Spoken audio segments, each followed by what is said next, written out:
No, Yahya, you have not answered my question. You refer to Genesis 18:18 as in Abraham's household. That could be anybody. You take one verse and say, hey, this is about Ishmael. That could be anybody. Abraham had a big household. But it goes on to say specifically whom God means. Now I ask you again, where does the blessing refer to Ishmael specifically? It is ironic. It's ironic that the blessing in Genesis of the nations being blessed through Abraham's seed is only mentioned in regard to Isaac. It is never mentioned in regard to Ishmael. And again, the covenant is not circumcision.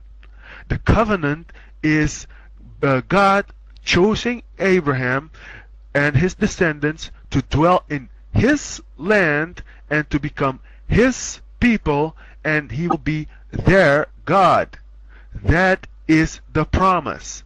You can find that in Genesis 17. Here we go again. I am El Shaddai.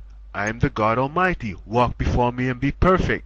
I have placed my covenant between me and you, and I will multiply you very greatly. Abraham fell upon his face, and God spoke with him. Behold, my covenant is with you. You shall become a father of a multitude of nations. I will establish my covenant between me and between you, and between the seed after you, as an everlasting covenant. To what? To be to you for a God, and your seed after you. I will give you and your seed the inheritance after you, the land of your sojournings, the entire land of Canaan, for an everlasting possession. Now, here it is. Verse 7 says, the covenant will be between Abraham and his seed throughout the generation as an everlasting covenant, to be their God and to be Abraham's God. Verse 8 goes on to explain what it means. I will give you and your seed the land of your sojournings, the entire land of Canaan, there it's again, for an everlasting covenant, and I will be to them for a God. Now please explain to me, if God mentions to Abraham that through his seed all the nations will be blessed, and he does that to Ishmael, why does he to Isaac, why does he fail to do that through Ishmael? Once again, he does do it to Ishmael. Alright, so I'm going to go over how and why can someone be cut from the covenant. Okay, so the issue here is Ishmael cut from the promise of Abraham? So we're going to discuss right now what are the terms of someone being cut from the covenant. Genesis 17:14. 17:14, if my poster posts it. It says, and the uncircumcised male child, who is not circumcised in the flesh of his foreskin, that person shall be cut off from his people and has broken my covenant. Did Ishmael break the covenant? Did Ishmael break the covenant? Once again, the signature of the covenant is the circumcision. In Genesis 17:24, Abraham was 99 years old when he was circumcised in the flesh of his foreskin, and Ishmael his son was 13 years old when he was circumcised in the flesh of his foreskin. That very same day Abraham was circumcised in his son Ishmael. If Ishmael is not part of the covenant, then Abraham is not part of the covenant. Does that make any logical sense? They were both of them signed the covenant the same exact day. If you exclude Ishmael, you are excluding Abraham from his own covenant. Furthermore, I have explained how Ishmael lived in Egypt, the perimeters around Egypt. Ishmael was persecuted by the Pharaoh. The Ishmaelites were part of the mixed multitude that left with Moses. I've explained this, and I've shown you how he lived there. So indeed, there is nothing that excludes Ishmael from the covenant. And the only thing that would exclude him from the covenant is if he wasn't circumcised. Furthermore, I have shown you how Hagar is the household, and the covenant is with the household. Indeed, the covenant is with the household. And Hagar is part of the household. Now notice what the verse says. Let me get it real quick. It's in Genesis. Let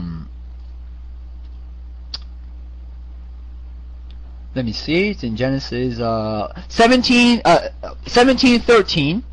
Whether born in your household or bought with your money. Hagar was bought. She was a slave.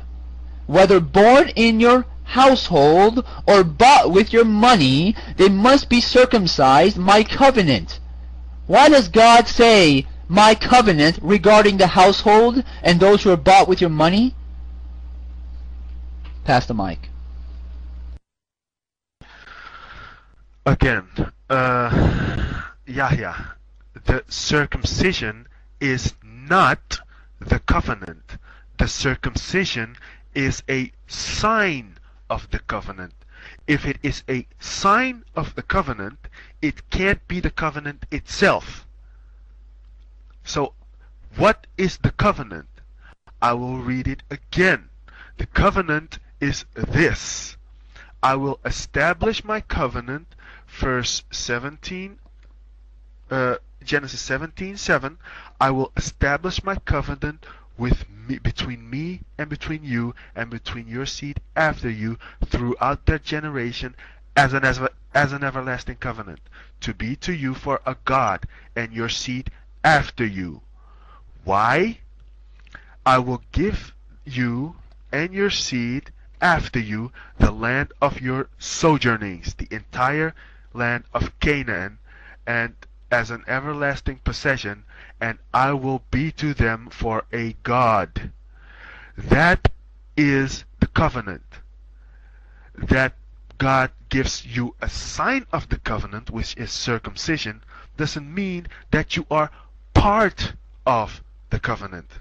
Again, the covenant is only made with Isaac. And since you brought up that Ishmael was persecuted by Pharaoh, can you please explain to me and show us the reference where Ishmael was persecuted by Pharaoh, and that Ishmaelites went with Moses out of Egypt? Can you explain that to me? Can you give us the reference? We'd be glad to see it, because as far as I'm concerned, you're just making it up. You have nothing to back that up.